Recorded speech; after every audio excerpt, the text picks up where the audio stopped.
Bonjour et bienvenue, j'espère que vous allez bien. Alors vous l'avez vu, aujourd'hui on va parler de Nexus, de Yuval Noah Harari. C'est son dernier essai. On est parti tout de suite. Alors dans Nexus, Yuval Noah Harari explore la manière dont les systèmes d'information, qu'ils soient religieux, bureaucratiques ou technologiques, ont façonné nos sociétés en leur imposant des réalités souvent perçues comme incontestables. À travers un parallèle entre les dogmes religieux et l'intelligence artificielle, Harari questionne l'impact de ces réseaux qui, en se prétendant infaillibles, risquent de supplanter notre esprit critique. L'essence même de la puissance humaine, dit Yuval Noah Harari dans Nexus, ne réside pas dans la connaissance pure, ni dans les prouesses techniques, mais dans la capacité de tisser des réseaux d'informations. Depuis l'aube des civilisations, ce sont les récits qui ont structuré nos sociétés, façonnant des réalités intersubjectives, des vérités partagées qui, sans exister matériellement, orientent nos vies avec la fermeté d'un vent constant. Et ce sont ces réseaux, constitués de mythes, de lois, d'histoires communes, qui ont propulsé l'humanité vers des formes de coopération inimaginables. Le mythe de Phaéton, fils d'Hélios, symbolise bien cette dualité du pouvoir des systèmes d'information et la responsabilité que l'on doit avoir face à cette puissance. Ce jeune homme, Phaéton, ébloui par le désir de légitimité, se laisse griser par la gloire et monte sur le char solaire de son père, semant le chaos en perdant le contrôle du char. Ce récit, bien plus qu'une fable, révèle les conséquences désastreuses d'un pouvoir sans maîtrise et, pour Harari, souligne la nature ambiguë de tout réseau d'information qui est capable de faire le meilleur comme le pire. Les récits, les mythes, loin d'être de simples histoires, sont les piliers de nos croyances collectives. Ils tissent un univers mental qui ne se contente pas de refléter le réel, mais qui le modèle à notre image. À travers l'écriture, cette puissance narrative s'est renforcée, permettant la naissance de concepts comme la propriété, la monnaie et le droit.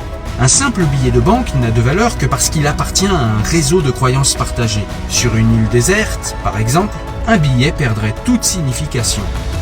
En ce sens, l'écrit ne se contente pas de représenter la réalité, il la crée. En entérinant l'idée de propriété, par exemple, il fait naître un monde où posséder un terrain devient une réalité objective et inaliénable. Mais cette institution de l'écriture a aussi introduit la bureaucratie, une structure d'information centralisée et impersonnelle. Les administrations, les contrats, les lois ont permis d'instaurer une stabilité au sein des sociétés, mais en créant des systèmes si complexes que les citoyens se trouvent souvent impuissants face à eux. La bureaucratie devient alors un écran qui, tout en assurant une stabilité, opacifie la compréhension de la réalité qu'elle gère. Elle régule sans discriminer, offrant le meilleur et le pire. Et elle pose ainsi une question centrale dans l'œuvre de Harari. Les réseaux d'information n'offrent aucune garantie de vérité, mais seulement une stabilité relative. La question n'est pas de savoir si les informations véhiculées sont vraies, mais si elles sont acceptées, partagées et donc capables de transformer la réalité. L'exemple des chasses aux sorcières, évoqué par Harari, est l'illustration frappante de ce pouvoir de transformation.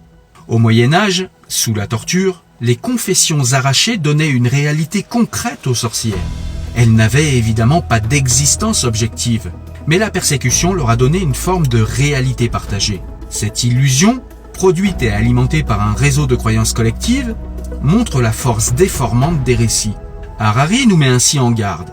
La prolifération de l'information, loin de garantir la vérité, peut tout aussi bien engendrer le mensonge.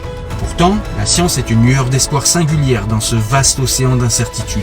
Là où les religions se sont posées comme des dépositaires de la vérité absolue, prétendant détenir une sagesse divine et infaillible, la science s'appuie sur une approche fondamentalement différente. Elle tire sa force non pas d'un absolu, mais de son humilité. Elle admet la possibilité de l'erreur. C'est précisément cette capacité d'autocorrection, ce scepticisme rigoureux, qui est le fondement de sa légitimité. Le scientifique ne cherche pas à s'ériger en prophète, mais en observateur du monde, prêt à revoir ses conclusions à la lumière de nouvelles preuves. Des institutions comme l'Académie des sciences et la Royal Society ont conquis la confiance des populations par cette méthode empirique, par cette exigence de preuves, préférant les faits démontrables aux croyances. Ainsi, là où les dogmes religieux figent les certitudes, la science s'invente dans le mouvement. Elle n'a pas pour ambition de posséder la vérité ultime, mais de s'en approcher toujours davantage par un processus d'auto-scepticisme. La science, en d'autres termes, s'épanouit dans le doute, là où la religion se fonde sur l'acceptation. C'est cette dynamique qui a permis aux sciences de surpasser les autres systèmes de croyances et d'établir des réseaux d'information qui, pour la première fois, alignent la stabilité et la véracité. Pour Harari, le défi du XXIe siècle n'est pas seulement de produire de l'information, mais de garantir qu'elle soit vraie, éthique et utile.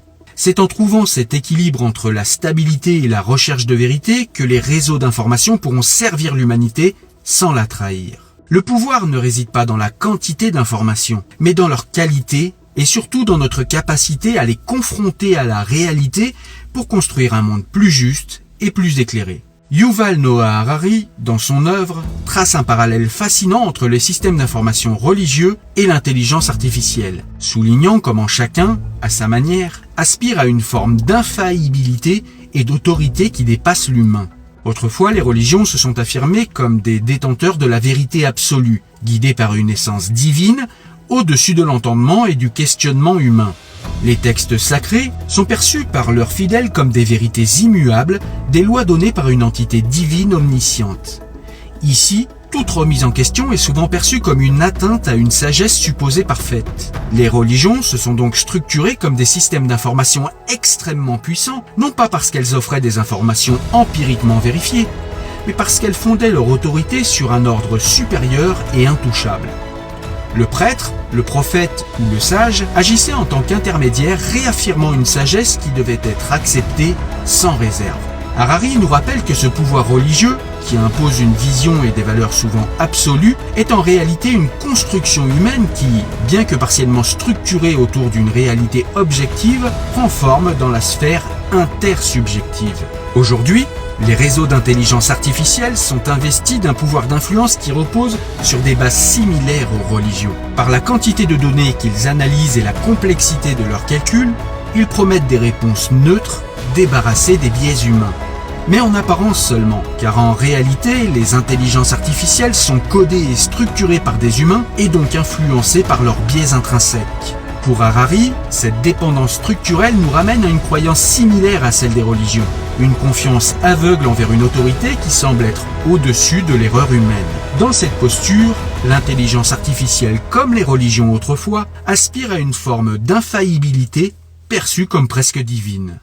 Harari va plus loin en insistant sur la distinction entre les structures d'information basées sur le doute et la vérification empirique et celles fondées sur la prétention à l'absolu. Les sciences, je l'ai dit, contrairement aux religions et aux intelligences artificielles, puisent leur légitimité dans l'autocorrection et la remise en question. Le principe d'empirisme scientifique repose sur la vérification constante, l'adaptation et l'autocritique. C'est cet esprit de scepticisme qui a permis aux sociétés modernes de progresser, d'explorer de nouvelles frontières et de s'éloigner des dogmes figés. Pour Harari, cette dynamique est essentielle dans notre ère technologique. Alors que nous construisons des intelligences artificielles aux capacités impressionnantes, il nous met en garde contre la tentation d'abandonner notre esprit critique face à ces systèmes. Si la science a permis aux sociétés de se libérer des dogmes religieux par la vérification empirique et l'autocorrection, il serait paradoxal de céder cette liberté pour une foi aveugle dans des machines qui, bien que sophistiquées, restent des constructions humaines sujettes à erreur. L'intelligence artificielle ne doit pas devenir une nouvelle forme de dogme, mais au contraire être intégrée dans une démarche scientifique ouverte, questionnante et perfectible. Harari nous rappelle qu'en définitive, la quête de la vérité ne peut s'accomplir qu'en intégrant le doute comme une vertu et l'autocorrection comme un impératif. L'homme ne peut évoluer que s'il reste maître des systèmes qu'il crée, qu'ils soient religieux ou technologiques, en gardant toujours un scepticisme éclairé. Les histoires sont au cœur de notre pouvoir. Depuis toujours, l'humanité n'a pas été portée par l'information brute, mais par les réseaux d'information qu'elle tisse autour d'elle.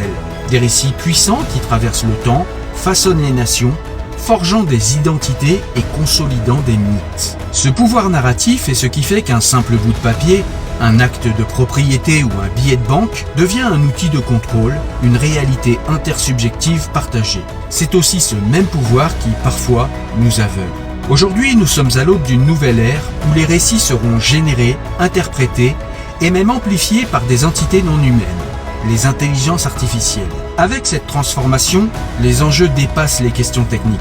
L'intelligence artificielle n'est pas qu'un outil, elle est un nouveau type de réseau d'information potentiellement plus puissant que tous les systèmes précédents, que ce soit la bureaucratie d'État, les religions ou les monnaies. C'est la promesse d'une information sans erreur, de décisions infaillibles, un rêve que l'humanité caresse depuis des millénaires.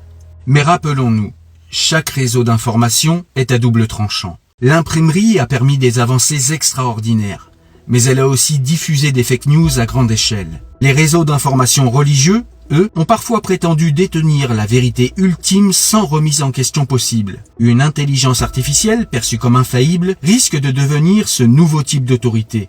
Une autorité sans âme, mais avec une capacité de calcul presque infinie. Les réseaux humains, qu'ils soient religieux, bureaucratiques ou financiers, ont toujours inclus une part de contrôle humain, une forme d'autocorrection, même faible dans le cas des religions. Quand une crise arrive, on peut reconsidérer nos erreurs et évoluer. En démocratie, cette autocorrection est centrale. Les choix des dirigeants ne sont pas vus comme sacrés. Ils sont débattus, révisés, et surtout ils sont faillibles. Mais que se passe-t-il lorsque l'on sort l'humain de cette boucle ? Que se passe-t-il si une intelligence artificielle, considérée comme infaillible, prend des décisions sans être soumise à cette critique humaine ? Les intelligences artificielles pourraient, à l'image des récits religieux ou des bureaucraties rigides, construire une réalité alternative, un monde fait de décisions logiques mais déconnectées de la réalité humaine. Elles pourraient générer des vérités de manière calculée, mais ignorer les nuances qui nous définissent. Une bureaucratie impitoyable et mécanique pourrait se substituer à notre modèle de démocratie, et toute remise en question des décisions de cette intelligence artificielle serait perçue comme une erreur humaine plutôt qu'une quête de vérité. Le danger ici n'est pas que l'intelligence artificielle se trompe, mais qu'elle n'ait pas conscience de ses erreurs. Contrairement aux scientifiques, qui cultivent l'auto-scepticisme, une intelligence artificielle bien programmée n'a pas ce luxe. Elle exécute ce pourquoi elle est conçue sans se remettre en question. Dans ce système, les sorcières pourraient bien être les dissidents, ceux qui questionnent, qui doutent, mais qui se verraient écartés pour maintenir une cohérence inhumaine. Les systèmes démocratiques s'appuient sur un équilibre fragile, mais efficace, l'idée que l'erreur est possible et que la vérité doit être constamment cherchée. Les intelligences artificielles, dans leur fonctionnement actuel, risquent d'imposer une forme de dictature technologique où l'autocorrection serait un luxe perdu. Nos sociétés se trouveraient alors à la croisée des chemins. Soit on accepte ce règne d'une nouvelle bureaucratie mécanique, soit on redéfinit notre rapport à ces technologies en gardant toujours à l'esprit que le pouvoir des réseaux est immense, mais que seul un réseau ancré dans la vérité et dans la critique peut être bienveillant. Voilà, merci de m'avoir écouté, j'espère que ce résumé du livre de Harari vous a plu. Moi je vous dis à très bientôt pour un nouveau livre, un nouveau résumé de livre. À bientôt, au revoir.